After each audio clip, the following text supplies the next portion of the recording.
Boa noite a todos. Gostaria de dizer que todos são bem-vindos ao estudo dessa noite, onde trataremos a importante questão de antimatéria e mais algumas questões pertinentes ao assunto, com a vontade divina e o desejo dos bons espíritos que nos acompanham. Iremos dar início à nossa reunião desta noite. Todos sintam-se à vontade para fazer intervenções.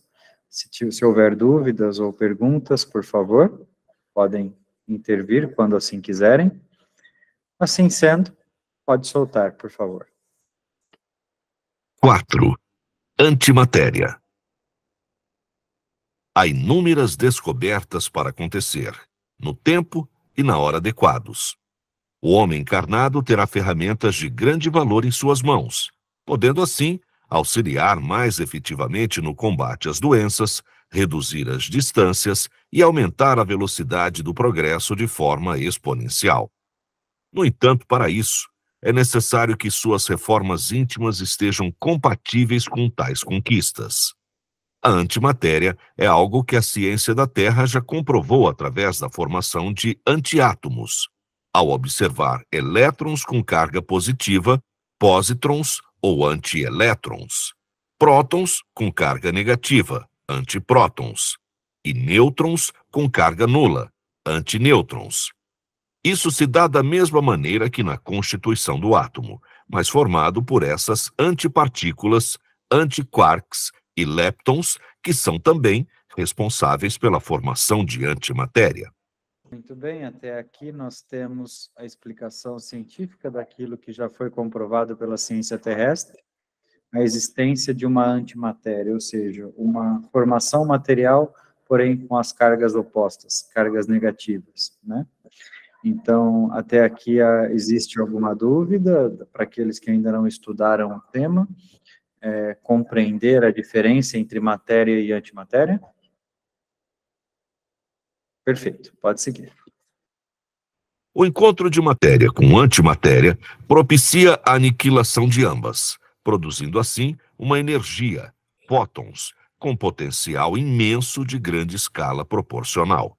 Essa energia poderia ter diversas utilidades: ajudar ainda mais na tecnologia da medicina terrestre, ser utilizada como combustível ou reduzir as distâncias entre os planetas de modo significativo, por exemplo. A energia que é gerada nessa reação tem potencial acima do nuclear, ou seja, é promissora e ilimitada. A fusão, o encontro da matéria com a antimatéria, certamente geraria uma energia muito poderosa. Uma vez canalizada para o desenvolvimento científico, não só poderia, como pode ser utilizada para diversos equipamentos modernos, para o avanço tecnológico, um potencial imenso. Por exemplo, no transporte intraplanetário, encurtando as distâncias do universo, entre outras questões.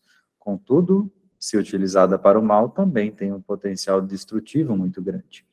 E conforme nós aprendemos na obra de 1857, Deus nos dá o conhecimento de acordo com a nossa moralidade. Nós só dirigimos, pilotamos um equipamento que somos capazes de gerir. Nós não recebemos cientificamente nada que está à frente ao nosso avanço moral, intelectual, pois isso seria uma negligência divina, e Deus não é negligente, Deus é perfeito. Deus nos dá a capacidade proporcional à nossa moralidade. E mesmo assim, muitas vezes, utilizamos ela para o mal.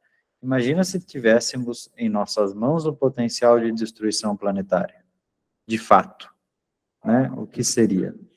Então, veja, vocês podem observar em diversas reações e ações daquilo que vivem na política entre os países, né, nas políticas internacionais, nas guerras existentes, nas que já aconteceram e nas que acontecem no momento, como o homem gere os seus conflitos, né? E você vê poucos investimentos e desenvolvimentos em áreas que viriam a somar. Então, Deus talvez ainda esteja segurando algumas questões promissoras para o nosso desenvolvimento, né? Algumas dificuldades que nós temos hoje podem estar aos nossos olhos, na nossa cara, e nós não percebemos, justamente porque não é o momento de percebermos, né? Vamos seguir. Ainda assim, como tudo no universo, se utilizada inadequadamente, pode dar origem a armas terríveis de destruição em massa. Por esse motivo, nós da espiritualidade deixamos o desenvolvimento seguir seu curso natural para que, quando as descobertas acontecerem, os encarnados estejam realmente preparados para utilizá-las para o progresso, e não para mais destruição. A antimatéria já é utilizada no mundo espiritual para diversas finalidades. Dentre elas, o tratamento medicinal avançado de encarnados. Sua energia de reação com a matéria tem potencial inestimável e faz com que a tecnologia nuclear pareça obsoleta, como já dissemos. Aos que entendem um pouco mais das questões científicas envolvidas no encontro de matérias que tendem a se repelir por conta de suas cargas, entende o quão desastroso pode ser, né? O quanto destrutivo pode ser, o que pode causar de destruição uma união, uma união dessa, utilizada para o mal, né? Entretanto, nós do plano espiritual já utilizamos no tratamento dos encarnados, em qualquer que seja a religião, não é a religião condutora, e sim a fé, né? A antimatéria. E aí a capacidade de manipulação dessa antimatéria faz com que ela, em pequenas porções, possa eliminar, por exemplo, tumores, possa auxiliar nas cirurgias espirituais, possa auxiliar na energização do corpo, no equilíbrio corporal dos encarnados, entre outras questões. Então, ela certamente tem os seus benefícios, né? Mas gerida pela espiritualidade, todavia ainda não pela humanidade. Até porque a humanidade não entende, né? Como aproximar essas duas matérias que se repelem. A última teoria de aproximação dessas duas matérias foi no próprio evento do Big Bang, quando tudo era condensado, e pode ser até, segundo uma das teorias, que esta repelência causou a explosão, que gerou a inflação eterna, né? Que gerou a expansão do universo e fez com que o universo continuasse a sua movimentação. Dentro dessa teoria, esta antimatéria, por repelir-se da matéria, tornou-se distante, pertencendo a outros locais, e criou outros universos. Então, existem outros sistemas compostos, basicamente, por antimatéria. Assim como na Terra existe a composição de matéria, em outros universos, a antimatéria. Mas são questões bastante científicas. Pois não, meu irmão? Boa noite, meu irmão. Nós temos aqui, na Casa Espírita, o tratamento fraterno, de todas as terças-feiras, e com o Dr. Júlio. Ele também utiliza dessa antimatéria para fazer esse tratamento espiritual? Certamente. Utiliza dela, utiliza da matéria escura. Os próprios equipamentos espirituais são plasmados em sua composição de antimatéria, mas é uma antimatéria muito controlada. A Terra ainda não consegue compreender como aproximar isso da matéria, se há tanta força de repelência. Mas eu costumo dizer que a força que supera todas as forças explicáveis é a força de Deus, né? Essa é inexplicável, porém é absoluta. E como acontece, meu irmão, que às vezes, mesmo fazendo esse trabalho, a pessoa não se cura?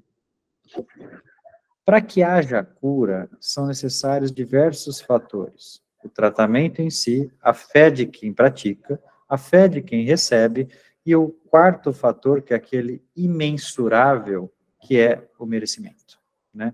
E o merecimento cabe apenas a Deus. Nós, como os trabalhadores ou instrumentos de Deus, nós temos que fazer o nosso trabalho.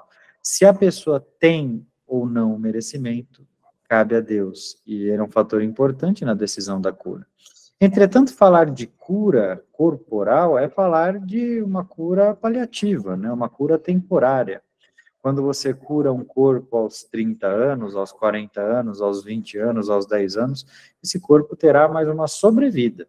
Entretanto, não uma eterna vida, né? Então, o que você faz é dar sobrevida ao espírito em sua forma encarnada. Mas você não resolve o problema do espírito em si, porque aos 90, 100 anos ele irá desencarnar. A cura que mais importa em todos esses tratamentos, ela acontecem, é a cura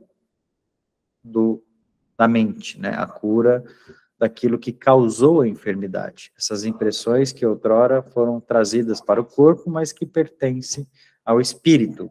Esse sim, ao mudar de forma, poderá seguir com estas enfermidades, e aí segue aqueles casos que vocês devem estar acostumados em reunião mediúnica, de espíritos que ficam 500, 1000 anos na erraticidade, perdidos ainda em suas mazelas, em suas materializações, em seus sentimentos negativos. É isso que nós tentamos evitar. Então, mesmo quando não há uma cura corporal no tratamento espiritual, acaba havendo uma cura espiritual, que essa sim será levada para a erraticidade. Essa certamente acontece em 100% dos casos.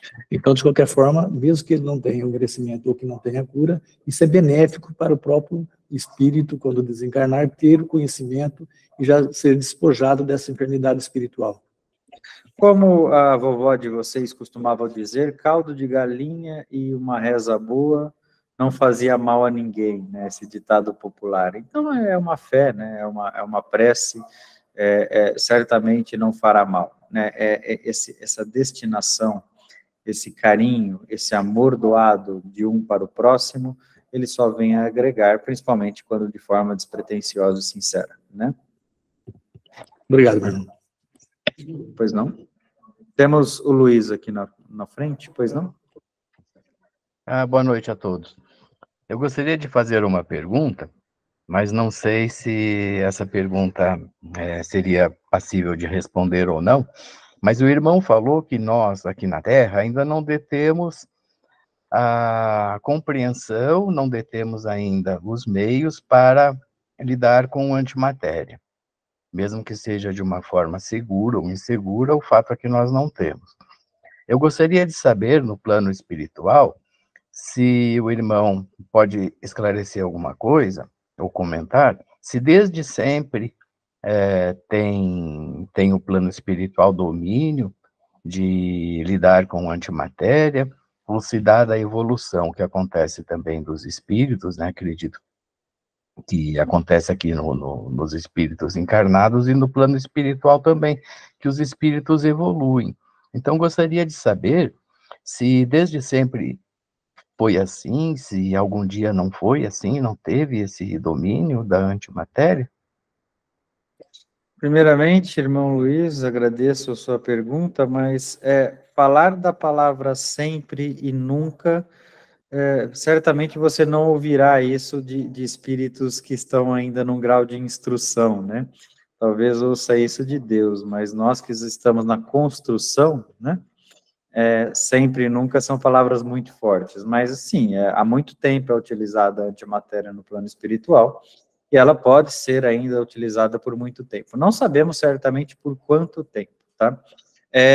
Apenas fazendo um comentário aqui, percebendo alguns pensamentos ruins, relacionados ao meu comentário do caldo de galinha, aos irmãos que possuem uma filosofia vegana ou vegetariana, foi apenas uma força de expressão e não propriamente um incentivo ao consumo, tá bem? Podemos agora dar seguimento, por favor. Respondeu a sua pergunta, Luiz? Sim, obrigado. Boa noite a todos. Meu irmão, o irmão comentou com relação à cura do corpo material que havia necessidade de 4 fatores: fé de quem aplica, fé de quem recebe e merecimento de 1/4. Existem muitos fatores, né? Mas a cura ela depende de fé de quem pratica, fé de quem recebe, merecimento, né? E a intenção, né? A intenção, naquela hora eu acho que eu só mencionei 3 e citei 4, né?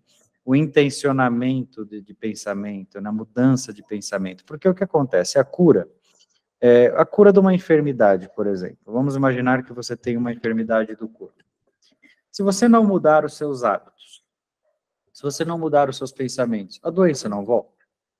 Da mesma forma no espírito, né? Então, o tratamento na casa espiritual, ele não elimina o encarnado de realizar as suas mudanças do cotidiano. Então, se você trata uma pessoa, por exemplo, que teve um processo de infarto, e ela foi orientada a mudar os seus hábitos pela Terra, ela precisa também mudar os seus hábitos para que a espiritualidade possa auxiliá-la, né? O processo é o mesmo. Não existe porta larga, as portas são estreitas. O que eu percebo é que muitas pessoas buscam o milagre, mas não querem ser o milagre, né? Nós precisamos ser parte do milagre que queremos receber, né? Então, por exemplo, se eu passo por processos inflamatórios, se eu passo por câncer, se eu passo por doenças ruins e pesadas, não que haja doenças boas, mas doenças mais graves, e eu não mudo a minha mentalidade, eu não posso esperar que Deus me ajude, né? Viver esperando o câncer, viver esperando a enfermidade, viver somatizando essas enfermidades, é pedir para tê-las. Eu preciso ter pensamento positivo, fé em Deus e ação. Esses três fatores, agora sim, pensamento positivo, fé em Deus e ação, eles têm que ser combinados, né? Então, eu tenho que realizar as minhas mudanças, tenho que ter fé e pensamento positivo. Esses três fatores fazem com que eu não tenha a enfermidade.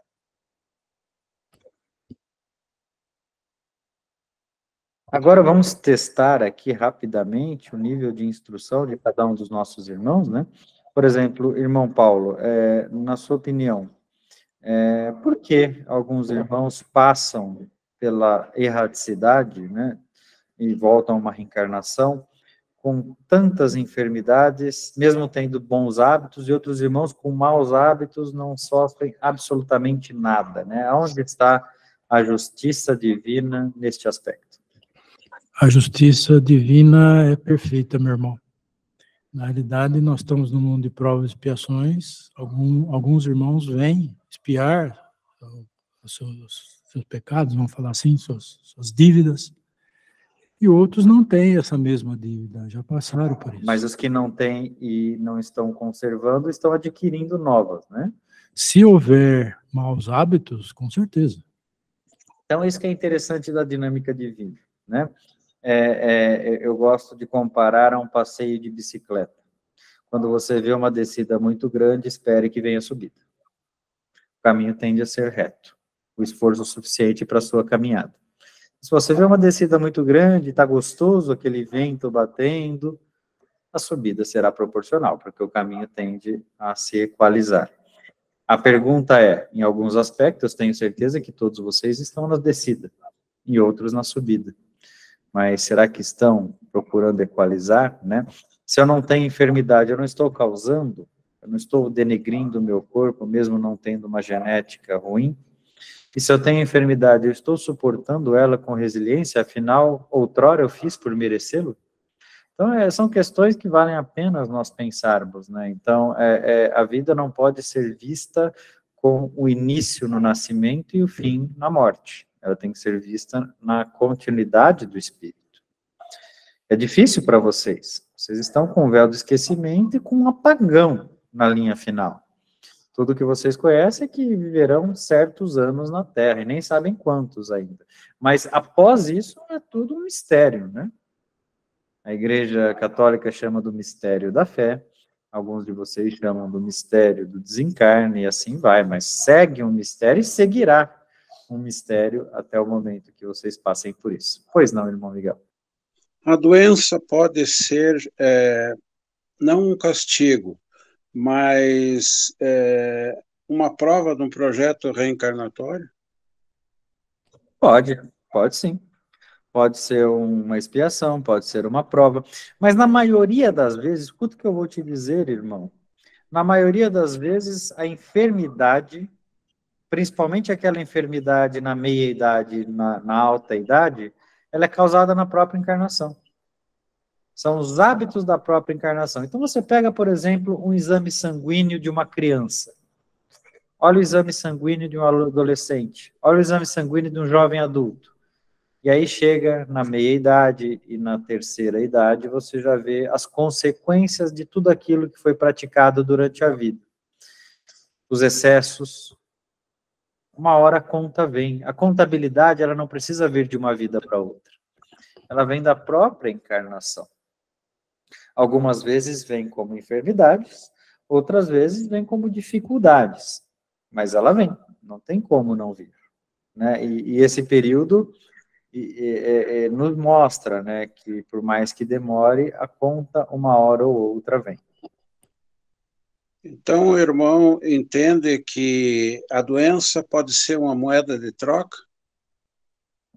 Não uma moeda de troca, né? Porque quem gere esta compatibilidade, quem faz essa contabilidade é Deus, né? Mas a enfermidade é uma forma de aprendizado. Eu diria que é uma universidade. Quem passa pela doença, né? E todos os encarnados impreterivelmente passam pela doença, uma hora ou outra, né? Quem passa pela enfermidade aprende muito com ela.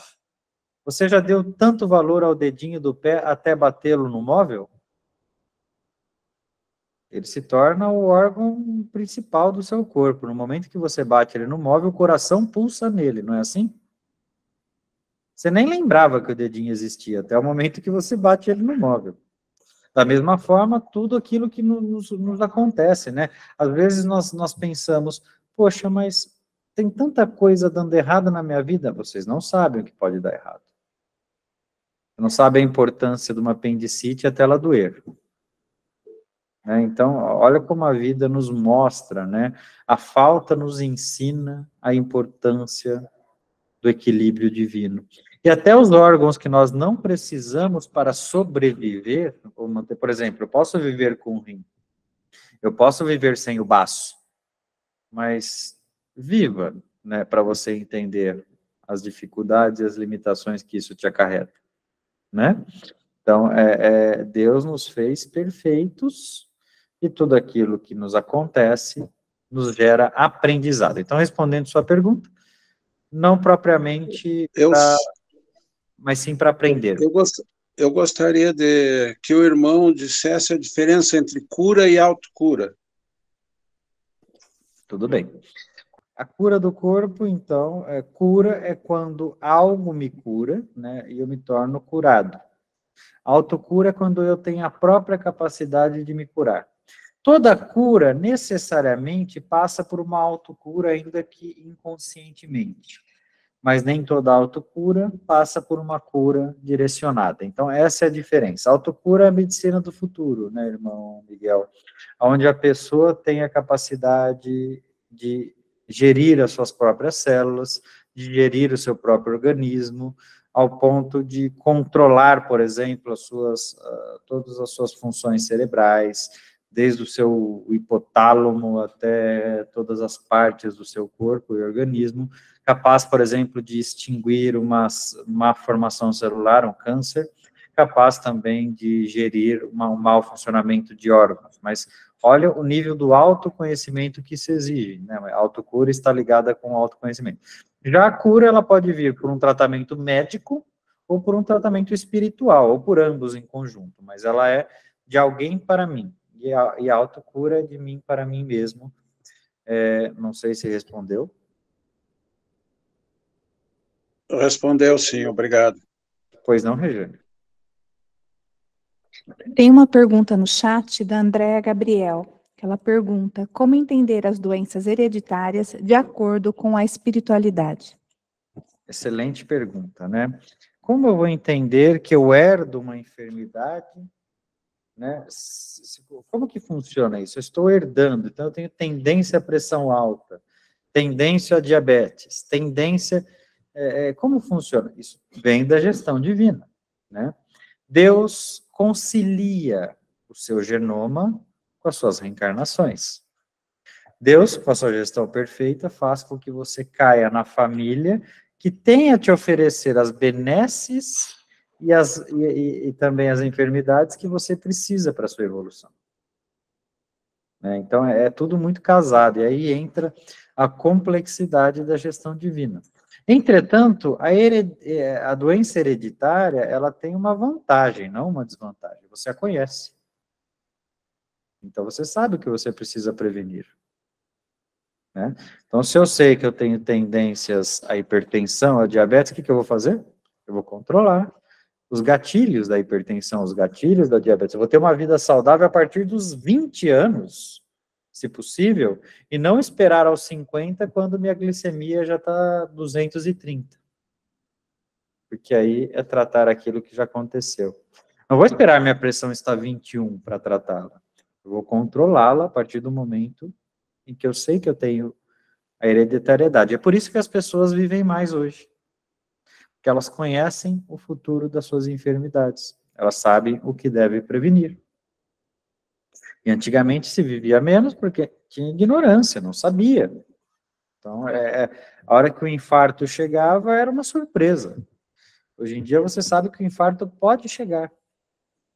Então, o que você deve fazer? Eu preciso manter a minha bomba funcionando, as minhas artérias, eu preciso me preocupar com colesterol, com a triglicérides, com a hemoglobina, eu preciso entender como funciona a minha alimentação, preciso praticar exercício cardiovascular, tenho que fazer os exames devidos, e aí eu consigo ter uma longevidade, mas não uma eternidade. Interessante isso, né? Eu saio de 40 anos médios na época de Cristo e vou para 90 anos nos dias atuais, aí da próxima geração, mas continuo morrendo.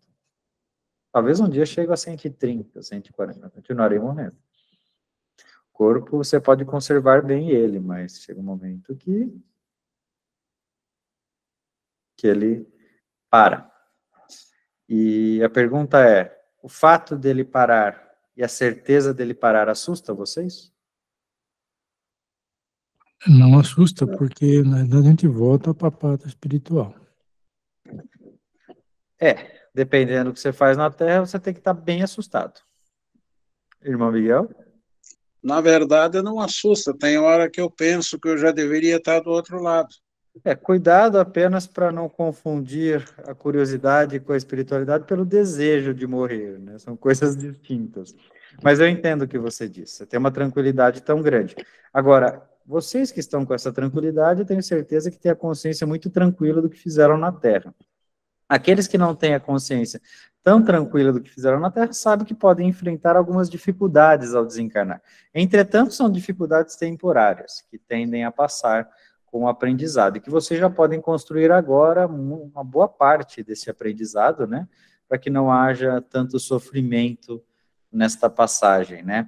Eu digo que o umbral, ele não assusta tanto quanto não aprender com ele. Né, os momentos umbraulinos, eles são para nos ensinar e não para nos punir, né, é uma autopunição.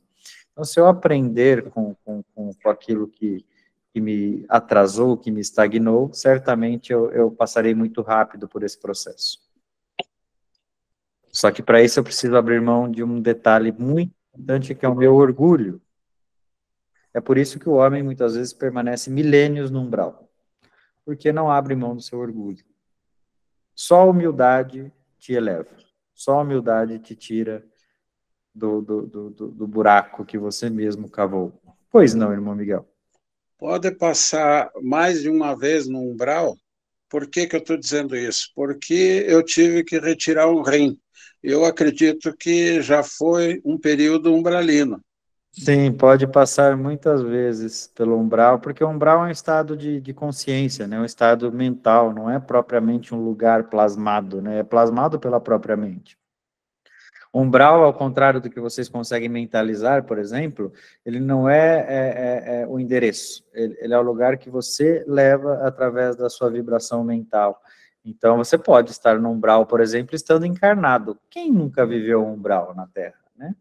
Quem nunca conseguiu passar quem nunca passou por momentos de tristeza absoluta, onde não viu a solução dos seus problemas, por desafios terrenos sobrenaturais? Quem não passou, certamente passará, né? Porque viver no mundo de provas e expiações não é tão confortável. Agora, o umbral, ele parece terrível quando comparado, por exemplo, à energia das colônias, né?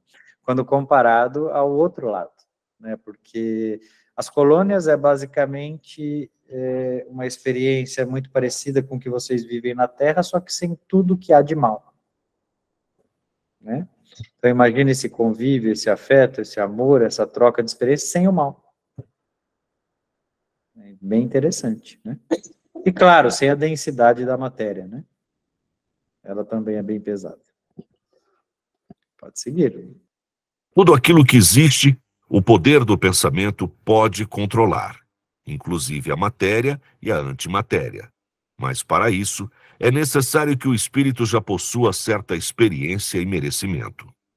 Através do pensamento, utilizando-se da antimatéria como fonte de energia, podemos nos deslocar de forma absurdamente rápida e realizar tratamentos que ainda não podem ser explicados pelos conhecimentos terrestres. Vocês já devem ter ouvido alguns encarnados mais sábios dizerem que a palavra tem poder. Já ouviram? Pois eu digo mais, a palavra é oriunda do pensamento, né? Então, pensamento tem muito poder. Então, nós somos aquilo que pensamos. É claro que eu não vou dar dicas para vocês, porque eu não quero que vocês tenham maus hábitos. Mas o encarnado com maus hábitos na Terra e bom pensamento não adoece. É incrível o poder do pensamento. E o encarnado com bons hábitos e maus pensamentos adoece.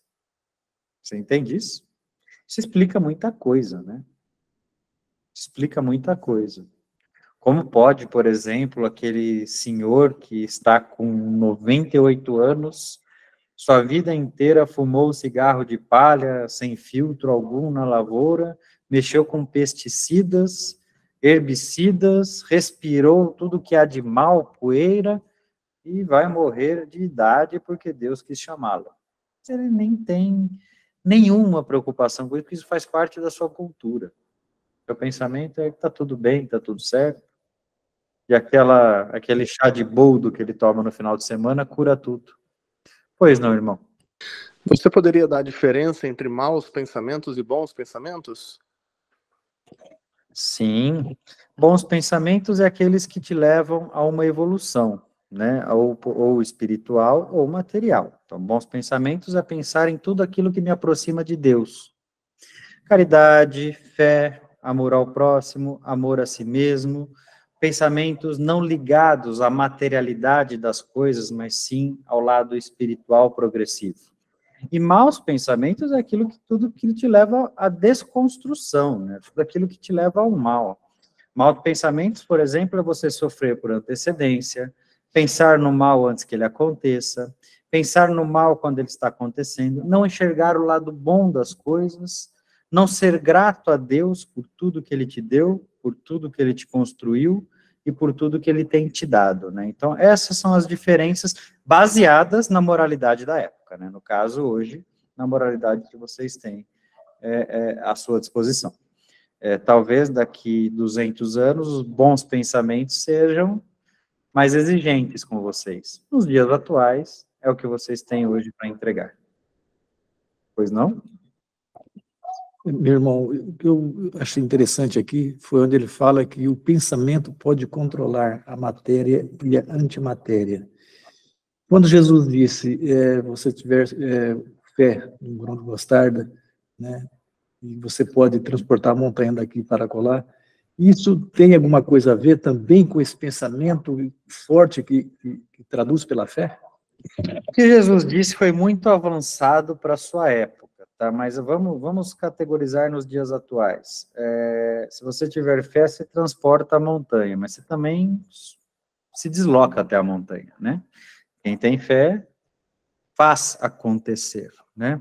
A fé pode transportar montanha, não significa que vocês vão ver montanhas voando, mas significa que vocês podem ir até a montanha, que vocês podem escalar qualquer montanha, que vocês podem superar qualquer obstáculo por acreditar e fazer merecer. E aí vamos levar essa metáfora para a vida, né? Quantas montanhas vocês não escalam de dificuldade por ter fé, por acreditar? Só que geralmente a fé de vocês é mais crença do que fé. Crer, por exemplo, nas questões materiais. Eu tenho o sonho da casa própria, eu vou lutar a vida inteira para construir a casa própria. Eu tenho o sonho de formar o filho na faculdade, vou formar o filho. Mas e o sonho de evoluir o espírito? Né? Quem é aquele que luta a vida inteira, toda focada na sua construção espiritual? Existem pessoas no orbe assim. mas são raríssimos os casos, né? Quando você pega na proporcionalidade, o tempo que é destinado à matéria é muito maior do que o tempo que é destinado à construção espiritual. Então, é dessa forma, né? Quem tem fé faz acontecer, né? E porque a fé vem junto com ela o esforço, né? Você não tem fé sem se esforçar. Para ter fé, você precisa primeiramente se esforçar. Quem te dá a garantia do que existe após a morte? Está aqui o Espírito falando com vocês, mas se vocês forem em outra religião, vocês vão ter uma outra visão diferente. Se vocês forem conversar com um cético, por exemplo, vocês terão outra visão diferente. E quem tem a certeza? Apenas Deus, né? A certeza virá quando você desencarnar e vivenciar por si aquilo que outrora você estudou. Mas o que te faz mais sentido hoje, né? E aí, mais importante do que se preocupar com o que você irá vivenciar, é o que você pode fazer agora. E algumas coisas são imutáveis, independe da linha religiosa que você siga. Há alguma dúvida sobre a caridade que deve ser praticada? Vocês têm dúvida que precisa ajudar o próximo? Tem dúvida que precisa respeitar o próximo? Que precisa amar o próximo? Tem dúvida que precisa matar a fome do próximo, mas que também precisa instruí-lo? Tem dúvida que precisa melhorar a si mesmo? Alguém tem dúvida que a consciência é o que há de mais puro dentro da comunicação própria? Então, são coisas que independem da religião. Todos esses fatores somados são a provas que Deus é um só para todos nós, porque ele converge e conversa com todas as religiões, né? Alguns irmãos apostólicos, por exemplo, quando falamos do cristianismo, alguns irmãos apostólicos são respeitados por todas as religiões, né? Os apóstolos, o próprio Cristo, é respeitado por todas as religiões. Alguns são idolatrados, outros não, mas todos são respeitados, né? A Igreja Católica categoriza como santos, o Espiritismo como irmãos evoluídos, e assim sucessivamente, cada um na sua qual. E brigam por questões muito pequenas, né? Uma imagem vale, a outra não vale, isso é uma imagem, pode pôr a cruz, não pode pôr a cruz, são coisas pequenas diante do conceito principal, né? Que nos leva a crer que, por exemplo, todos os irmãos têm que evoluir, e para isso precisam estar próximos a Deus. Se isso não faz sentido para você, então você não pode se considerar cristão. Agora, se isso faz sentido para você, considere-se cristão e não julgue a forma que o irmão busca a sua própria crença. Agora, nunca subestime o poder do pensamento. Nós, espíritos, nos comunicamos, nos deslocamos e fazemos tudo através do pensamento. O pensamento é a ferramenta mais importante que Deus nos deu para evoluir. E é claro que nós vamos tendo mais acesso e mais liberdade com ele conforme evoluímos. No caso, a locomoção com antimatéria utilizada como condutora é tão rápida e eficaz que faz com que o tempo da Terra praticamente congele, permitindo que o espírito possa, como na concepção humana, estar em diversos lugares ao mesmo tempo. Que possais aplicar a tecnologia para o amor, e não para a conquista de poder ou dinheiro, e compartilhar o bem, em vez de suprir vossas necessidades instintivas por poder e satisfação individual. Quando falamos do deslocamento, né, estávamos falando da velocidade do pensamento também. E aí entra uma dificuldade de correção desse pensamento. Quando você vai perceber, você já pensou. O julgamento habita nisso, né? Então, eu estou lá, vejo um irmão, e por uma cultura criada dentro do meu âmago, eu vou ver, eu já pensei. E aí eu tenho que corrigir esse pensamento e, não, principalmente, não deixá-lo ser transformado em ação. É um processo. Não é uma encarnação que vai resolver isso, né? São necessárias várias. Mas só o fato de você corrigi-lo já é um excelente passo. Alguém aqui já conseguiu, e pode nos relatar, modificar a forma de pensar em alguma determinada circunstância a ponto de nem julgar mais? Alguma questão? Claro que não em todas, né? Mas em alguma questão? Sim, já. Pode relatar? Hoje eu consigo mais. Várias situações que antes que ando usando muita frase assim, a fala do outro é sobre o outro, não sobre mim. E a partir do momento que eu entendo que aqueles dizeres é da outra pessoa, eu já não fico nervosa, independente de eu concordar ou não com a fala do outro. É interessante isso, irmã, é uma verdade.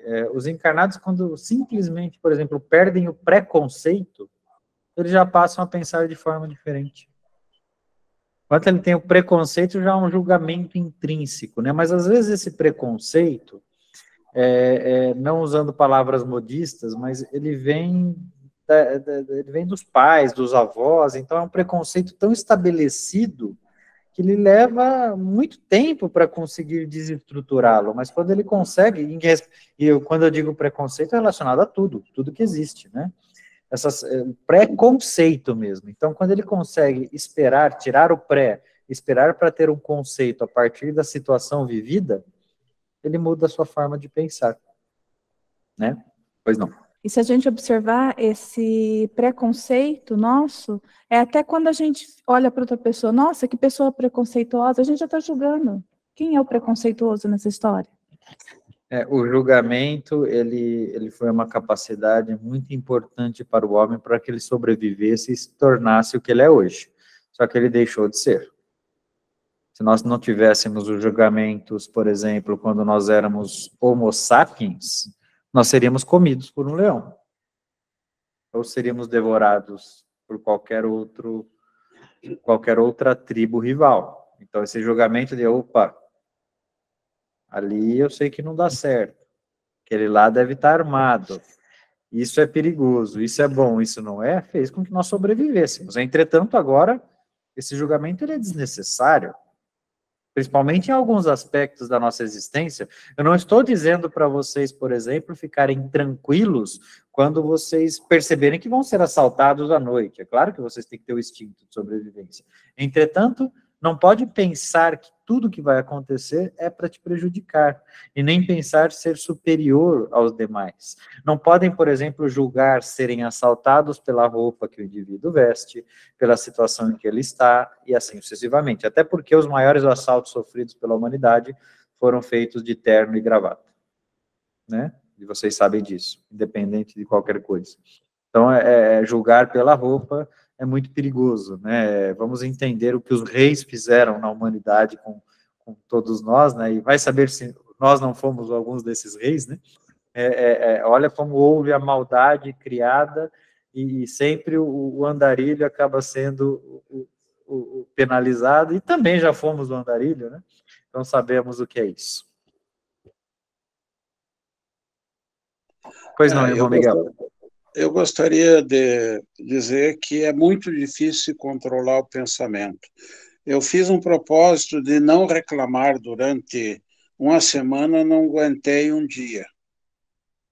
É muito difícil, irmão Miguel. E olha, que legal esse teste que você fez consigo, tá?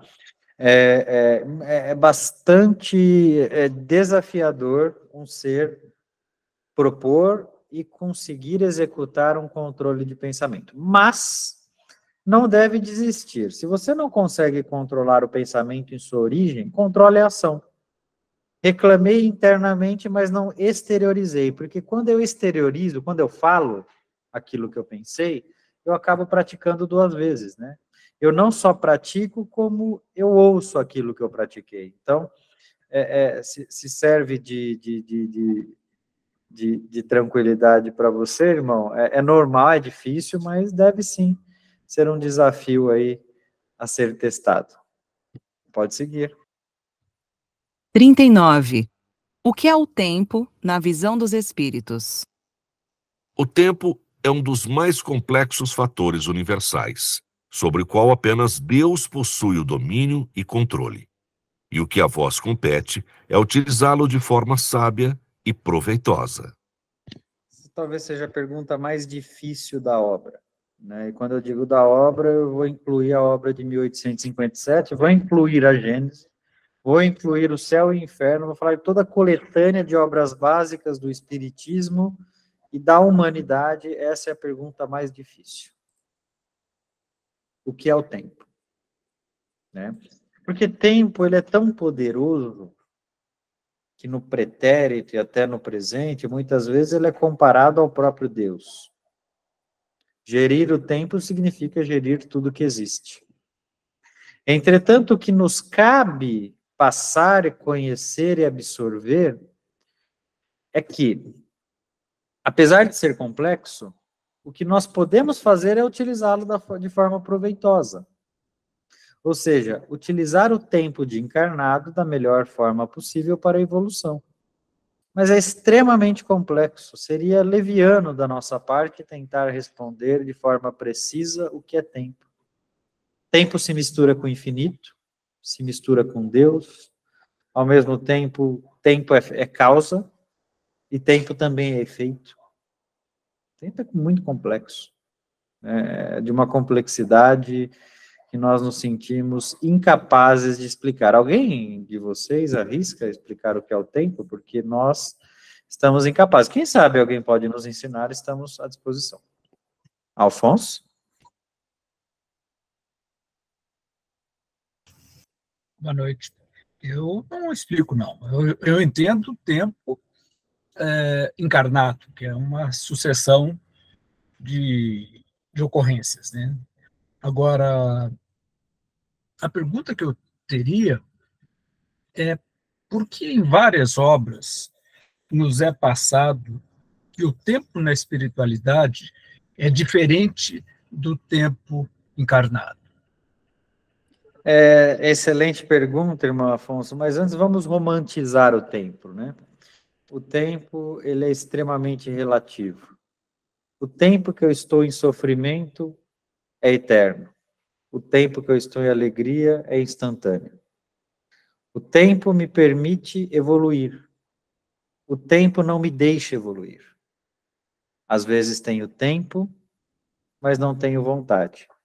Às vezes tenho vontade, mas não tenho tempo. Olha a grandeza, né, de tudo que envolve o tempo, tá? E aí, quando falamos da disparidade, é óbvio, né, que o tempo na erraticidade, ele corre de forma diferente na vida material, até porque o tempo da vida material é limitado, da erraticidade é ilimitado, né? Você tem um tempo de vida, né? Vou chutar, você tem 900, hipoteticamente, você tem 900 horas de vida, aí com aquelas questões que você faz para a própria vida, você reduz para 800, você tem um tempo, né? Na erraticidade não, o seu espírito ele é eterno, ele vai evoluir eternamente, então as coisas correm de acordo com a utilidade. Por exemplo, o deslocamento daqui para os Estados Unidos demora 8 horas de aeronave no tempo da Terra. A erraticidade são frações de segundo, dependendo da utilidade.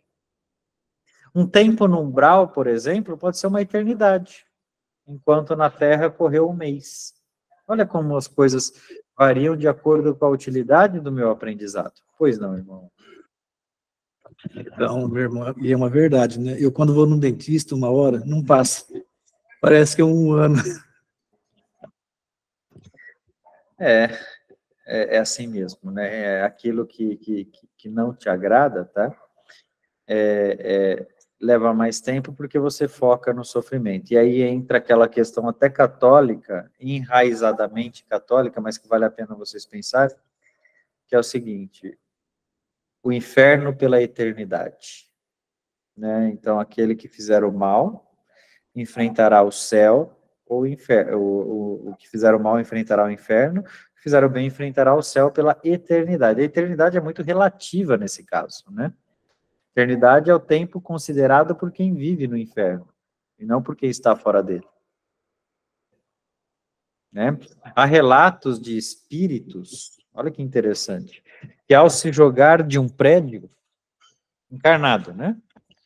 Ao se jogar de um prédio de 10 andares, por exemplo, viu um filme passar em sua vida até chegar no chão.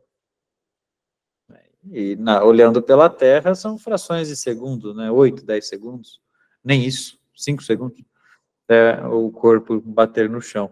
Só que aquele momento virou ele congelou o tempo e pensou em tudo que ele fez ali naquela... Olha como as coisas acontecem, né? E a vida é um sopro, né?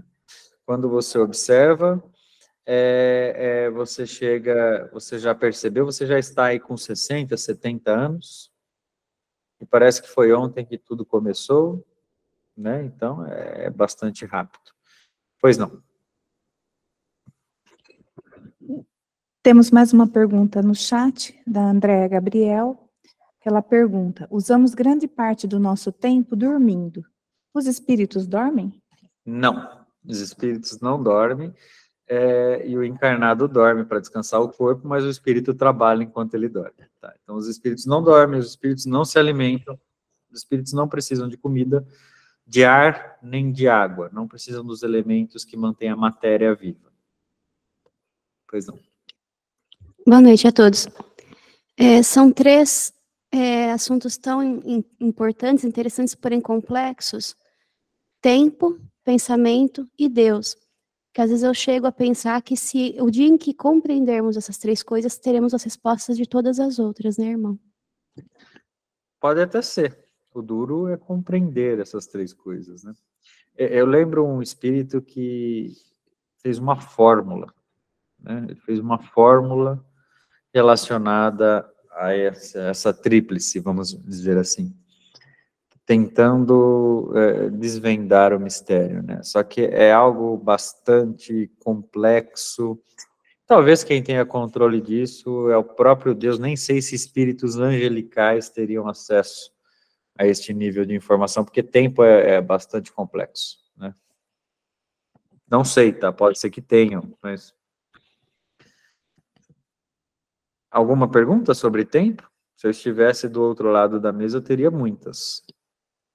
Eu li até um texto de Santo Agostinho, que ele questionava na época sobre o tempo ser algo consciente ou não. E eu fiquei muito com isso na cabeça. Tempo consciente? Sim. Quando falamos de Aurélio de Hipona, né, temos que falar com alta profundidade, né? Santo Agostinho é um irmão que não apenas debatia, mas debatia em alta clareza e alta profundidade todos os seus temas, né? O tempo de consciência de cada ser, né? Tudo aquilo que eu vivo, mas tudo aquilo que eu vivo de forma consciente, aquilo que eu sou capaz de processar, observar e correlacionar, né? Tempo de consciência tem a ver também com o tempo de eficiência, né? Quanto tempo você passa considerado perdido na sua existência e quanto tempo realmente aproveitado, né? Por exemplo, 8 horas de sono pode ser reparadoras ou pode ser perdidas, aquele que se acorda mais cansado do que deitou, né? Então, um tempo utilizado ou tempo desperdiçado. E a consciência nada mais é do que a conversa do próprio ser com o seu Criador, né? É claro que Santo Agostinho não coloca exatamente dessa forma em suas obras, mas coloca a consciência como um ser de despertar do próprio homem, né?